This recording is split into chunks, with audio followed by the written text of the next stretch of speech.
Radio, la France dans tous ses états, Perico Légas, Maud Koffler. Après avoir quitté Gallimard, l'écrivain franco-algérien Boualem Sansal a annoncé vouloir quitter la France. Il ne s'y sent plus en sécurité. De quoi relancer le débat sur les mesures prises par le gouvernement français au cours de son incarcération, c'est-à-dire à peu près aucune. Boualem Sansal, récemment élu à l'Académie française, a-t-il été abandonné par son pays d'adoption?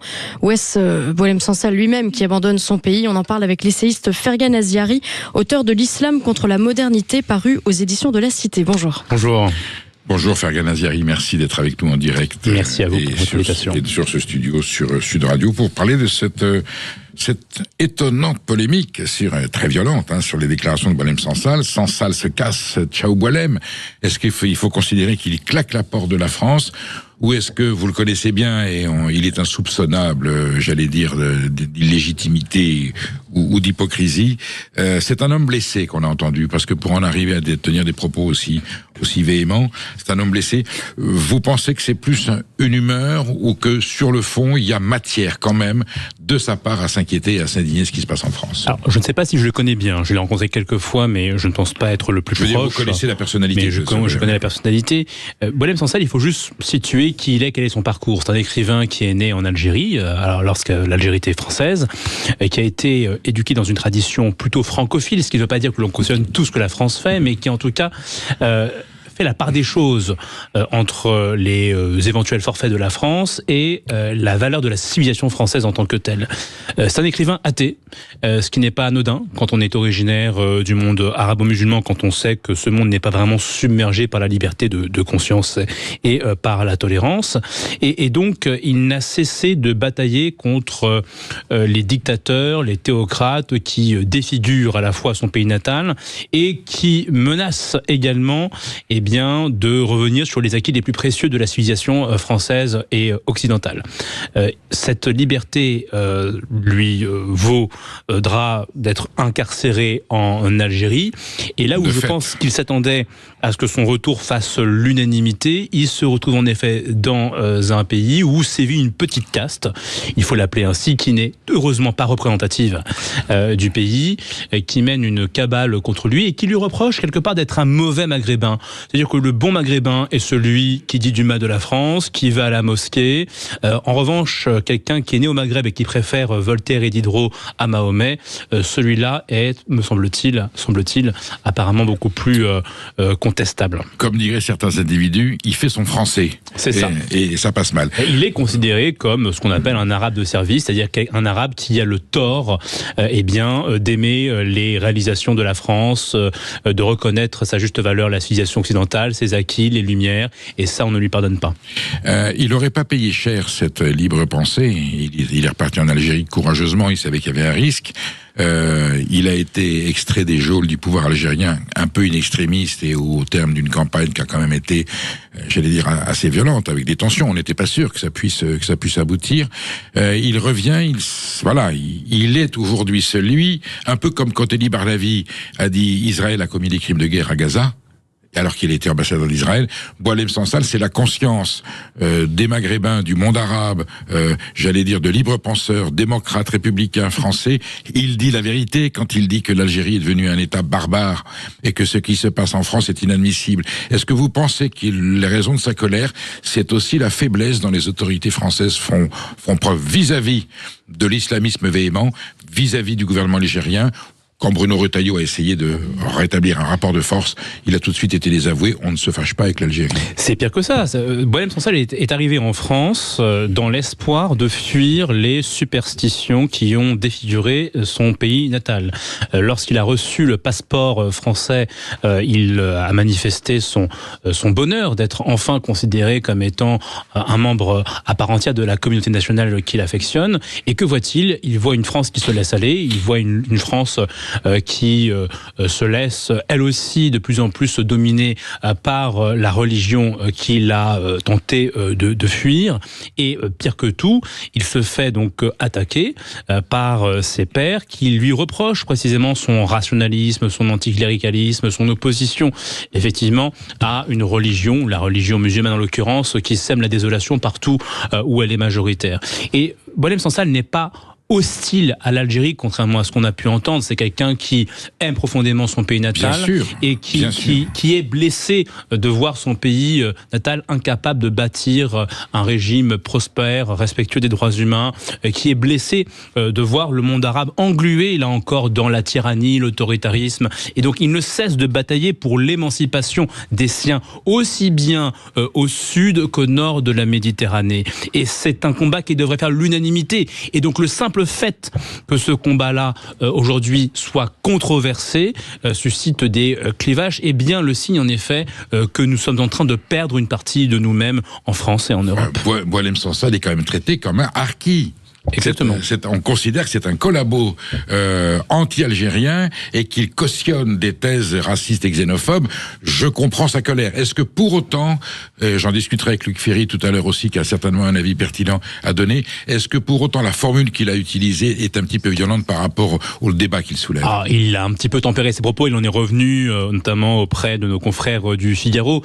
Il a bien spécifié qu'il ne visait pas les Français pour lesquels il a toute l'affection possible. Il a réaffirmé que les Français sont adorables et qu'il ne visait évidemment qu'une petite caste médiatique qui mène une cabale médiatique contre lui depuis son retour. Bon, la formulation est peut-être un petit peu malheureuse, mais en tout cas, il en est revenu, il s'en est expliqué, et je ne pense pas que l'on puisse soupçonner Boualem Sansal de déloyauté à l'égard de la France, compte tenu encore une fois de ses faits d'armes, compte tenu du fait que moi je n'étais pas né déjà, qu'il bataillait contre les risques qui nous guettent aujourd'hui.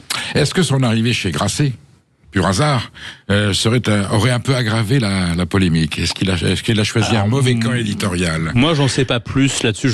J'ai les mêmes informations que vous dans les médias. Il paraît que ce n'est pas vraiment son arrivée qui aurait précipité donc le départ d'Olivier Nora. Donc moi, je veux bien le croire. Je disais pas ça. Est-ce que lui, le fait qu'il aille chez Grasset, qui appartient à Bolloré, on a considéré non seulement tu n'aimes plus la France telle que tu devrais l'aimer, mais en plus tu vas te faire éditer par quelqu'un qui n'est pas recommandable. On est dans la police de la pensée absolue là. Mais je pense qu'on est dans non seulement la police de la pensée, mais une espèce d'hypocrisie. C'est-à-dire que Boualem Sansal appartient à ces personnalités issues du monde arabo-musulman qui ont été complètement excommuniées par une certaine gauche qui considère effectivement que toute personnalité originaire du monde arabe qui donc a le tort d'aimer la France et la civilisation occidentale est un traître à sa communauté. Dès lors, il cherche des alliés là où on veut bien lui tendre la main. Aujourd'hui, il faut bien le dire, la droite conservatrice, bien que l'on puisse ne pas être en accord avec elle sur tous les sujets, est bien plus lucide sur ces questions existentielles qui touchent aux paramètres anthropologiques qui ont permis l'éclosion de la civilisation occidentale que ne l'est la gauche progressiste. C'est un fait. Et donc moi je pense que cette attitude de Boualem Sansal devrait au contraire appeler à la remise en question d'une certaine gauche qui voit l'un des siens, puisque je le rappelle quand même que Boualem Sansal est athée. L'athéisme, il fut un temps, était une valeur de gauche avant que la gauche ne se fasse donc la défenseuse des imams. Boualem Sansal vient même de la tradition socialiste. Personne n'est parfait.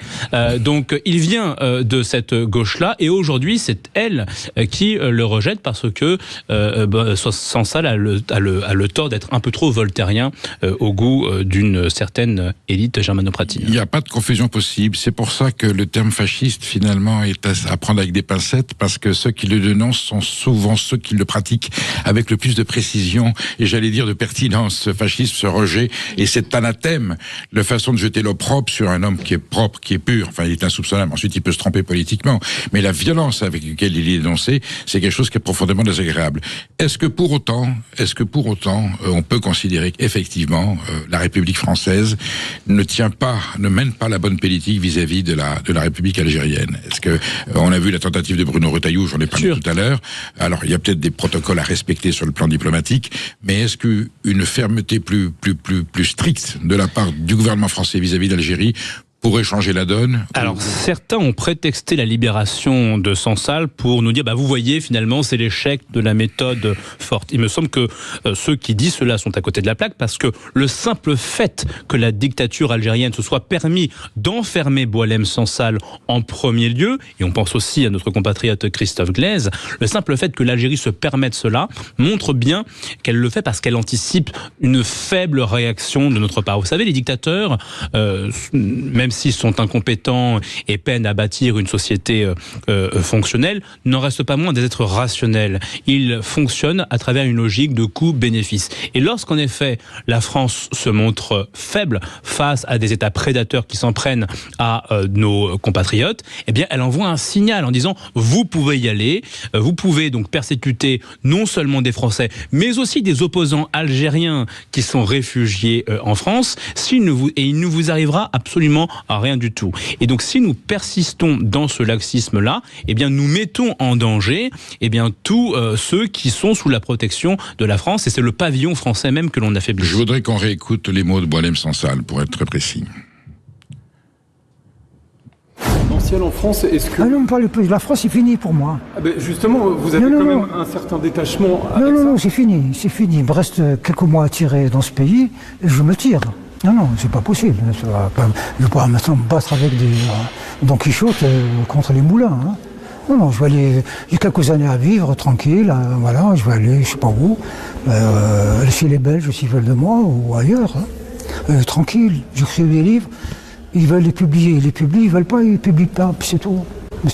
Coup de gueule qui dépasse sa pensée, ou malgré tout il pose un problème sur lequel il y a un débat légitime. Il est français. Je pense que ce sont les mots d'un écrivain blessé qui en effet est désespéré de voir que la France ne semble pas aussi combative que lui dans ce combat existentiel. Moi j'ai envie de lui dire tiens bon Boualem, ou tenez bon, parce que je ne le connais pas donc je peux pas être familier avec lui, et donc c'est à nous de lui montrer que ceux qui admirent son courage et son audace sont bien plus nombreux que les lâches qui le conspuent, car ceux qui aujourd'hui s'en prennent à Sansal n'ont pas un centième de son audace, de son honnêteté intellectuelle. Sans vouloir plagier André Malraux, j'espère que Boualem Sansal n'est pas le visage de la France tel il est aujourd'hui. On aura l'occasion d'en débattre. Merci Karim d'être... Fergan Maziari, d'être venu aujourd'hui sur Sud Radio en direct avec nous. Merci à vous pour votre invitation.